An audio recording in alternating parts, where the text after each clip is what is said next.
Excellence. Once again, a warm welcome to all our honorable guests and beloved teachers, supportive parents, and all our students present and old for being a part of this beautiful legacy. We wish you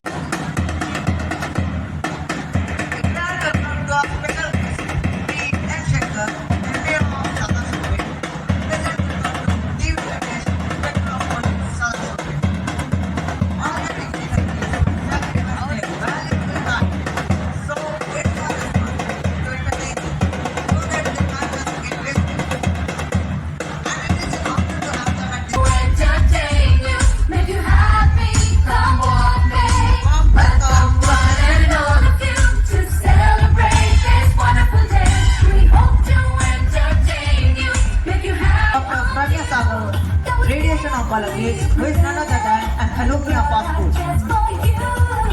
A pleasant welcome to guest of honor, Reverend Father Ambrose Beck SVD, Secretary DWES, Srimati G. Rupa, Inspector of Income Tax Department, Sri Rohit Kulkarni, Anti-Foticide Crusader, who are the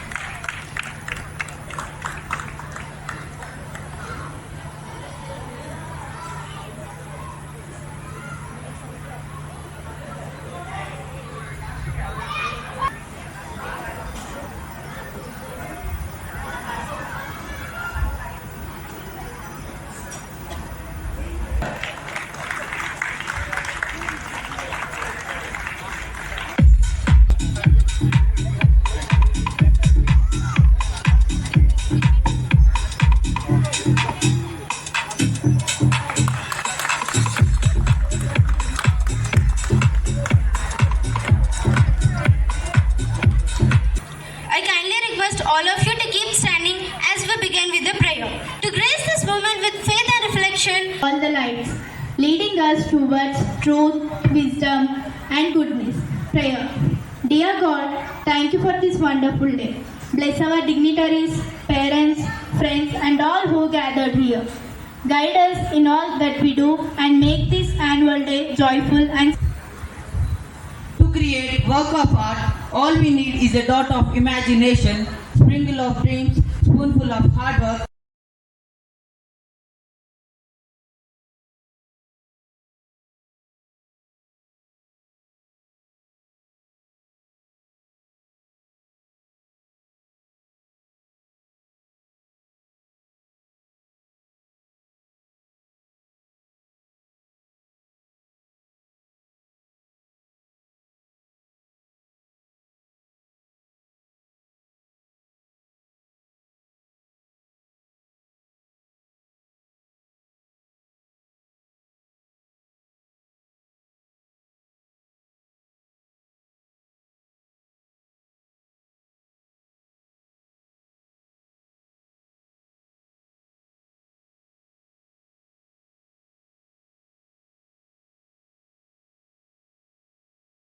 ముసలానికి పెడితే పోలా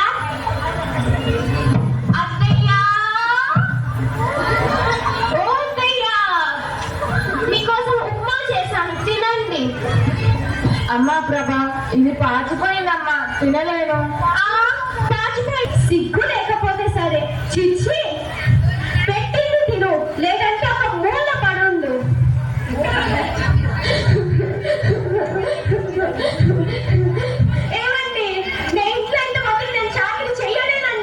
మీకు ప్రేమైందే ఇంకా ఏం కావాలండి? మీరు పొద్దునగా వెళ్తారు, పాప school కి పోతుంది. మీరు వచ్చిన వరకు ఆ ముసలి దానికి నేను సేవలు చేస్తూ ఉండాలి. అంత గొప్ప సేవలు ఏం చేశావే? ఏం చేశాను మీకు చెప్పాలా ఏంటి? చెప్పకపోతే అర్థం చేసుకోలేరు. సరే సరే ఇప్పుడు నన్ను ఏం చేయమంటావు చెప్పు. ఇంట్లో నేనన్నా ఉండాలి, ఆ ముసలిదైనా ఉండాలి. ఇప్పుడే చెప్పండి. ఈ వయసులో ఆమె ఎక్కడికి వెళ్తుంది? ఎక్కడికైనా పంపండి. ఆ ముసలికి మాత్రం ఇంట్లో వద్దు. ప్రతి ఊళ్ళో ఉన్నాయి కదా వృద్ధాశ్రమాలు, ఎక్కడ చోట చేర్చండి. వృద్ధాశ్రమానికి ఫోన్ చేయండి.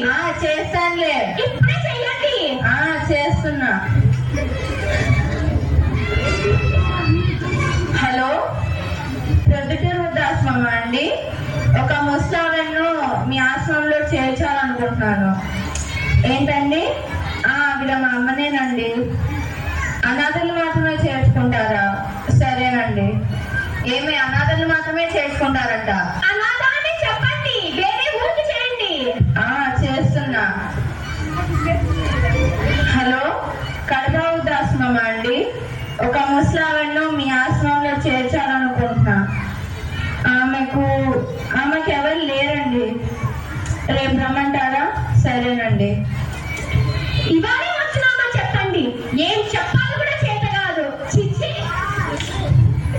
ఏంటి నాన్నమ్మని ఎక్కడ తీసుకెళ్తున్నారు? నీకెందుకే? నోరు పుస్తకం చదువుకోపో. అమ్మ నువ్వు కొంచెం బాగు చెప్పు నాన్న, ఎక్కడ తీసుకెళ్తున్నాను నాన్నమ్మని? ఏం లేదమ్మా, నాన్నమ్మకు వయసు ఎక్కువ అయిపోతుందిగా, ఇంట్లో సరిగా చూసుకోలేకపోతున్నామని ఆశ్రమంలో చేర్పిద్దామని ఫోన్ చేస్తున్నా. అవునా? అయితే అమ్మ నాకు కూడా ఇవ్వ నాన్న. మీరు ముసలి అయ్యాక మిమ్మల్ని కూడా అక్కడికే పంపిస్తా. చూడండి ఎలా మాట్లాడుతుందో. ఆ ముసలిదాని గారాబం వల్ల ఇది ఇలా తయారవుతుంది. అమ్మ నేను కొంచెం బాగమ్మా నాన్న. ఇందాక పాచిపోయే తిండి మా నాన్నకు పెట్టావే, అదైతే నువ్వు తినొచ్చు కదా, లేకపోతే నాన్నకు పెట్టచ్చు కదా, కానీ నాకు ఇవ్వచ్చు కదా. ఎందుకమ్మా నీకు నాన్నమ్మ అంటే అంత కోపం? అయినా నీ తెలివి ఏమైంది నాన్న? నువ్వు నన్ను చిన్నప్పుడు ఎంత బాగా చూసుకుంటావు కదా, నాన్న కూడా నేను అంత బాగా చూసుకుంటే కదా. ఆ మాత్రం అర్థం కాలేదా? అయినా మీకంటే నన్ను నాన్నమ్మనే బాగా చూసుకుంటుంది. రోజు కథలు చెప్తుంది, పాట పాడుతుంది, నాతో ఆడుకుంటుంది. మీరేమో పని ఉందని తప్పించుకుంటారు. నాన్నమ్మ వెళ్ళిపోతే నాతో ఎవ్వరు ఆడుకోరు. అందుకే నన్ను కూడా నాన్నమ్మతో పాటు పంపించండి. అప్పుడు మీ ఇద్దరే హ్యాపీగా ఉంటారు. అంత పెద్ద పెద్ద మాటలని మమ్మల్ని బాధ పెట్టకు తల్లి. మరి నాన్నమ్మ బాధపడదా అమ్మా? మా తప్పు తెలుసుకున్నాం తల్లి, క్షమించు. నన్ను కాదు, నాన్నమ్మ దగ్గరికి వెళ్ళి ఆమె కాళ్ళ మీద పడి క్షమించమని అడగండి.